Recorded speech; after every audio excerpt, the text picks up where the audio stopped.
Semoga ini bukan kasus yang terjadi sama kalian. Alasan kenapa kamu selama ini gak bisa ngebangun habit yang konsisten sampai akhir. Alasan kenapa kamu gak bisa fokus dalam mengerjakan tugas kamu. Kamu gak bisa melakukan apa yang jadi prioritas kamu. Jadi aku bakal cerita dulu. Awalnya itu aku lagi nge-treatment salah satu klien aku.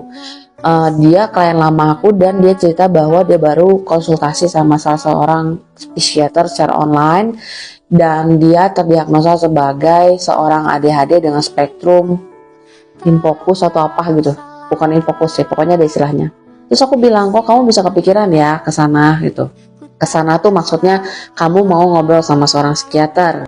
Terus ternyata dia cerita bahwa dia tuh ngerasa waktu dia masa-masa bikin skripsi itu kok dia malah sibuk, bukannya ngerjain jurnal malah ngerjain kerjaan.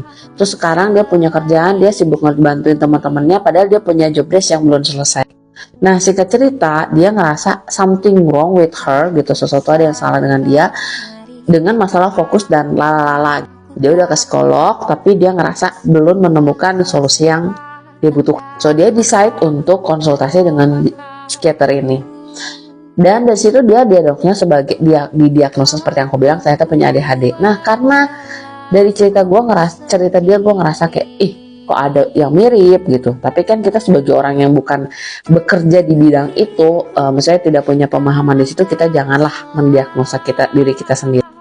So aku decide untuk ke konsultasi itu cuman untuk make sure gue ada ADHD atau enggak, karena aku tuh banyak banget hal-hal yang aku tuh udah berusaha untuk berubah tapi kok susah gitu.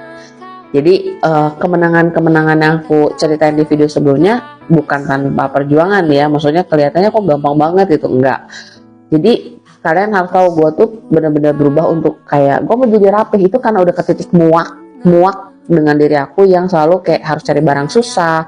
Terus banyak banget hal-hal yang jadi malah konflik gitu, karena kan kadang kita pinjam barang terus kita nggak ngembaliin karena kita lupa nyimpen di mana, karena ketidakteraturan kita, dan itu jadi masalah kan. Dan intinya yang gue nggak seneng adalah hasil dari dampak kebiasaan-kebiasaan kecil ini gitu.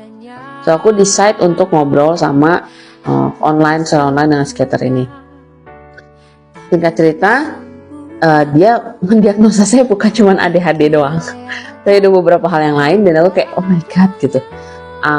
Memang sempat kayak gara-gara disebut kayak gitu, aku sampai ada lah ya labeling di otak kita gitu ya. Jadi kayak oh iya ya gue tuh kan gini, makanya gue ngerespon kayak gini gitu. Pernah gak sih kalau kita disebut sama teman, lu kan royal gitu misalnya. Terus jadi kita itu kayak ada apa-apa kayaknya gue royal deh. Jadi ada kekuatan sugesti gitu ya dari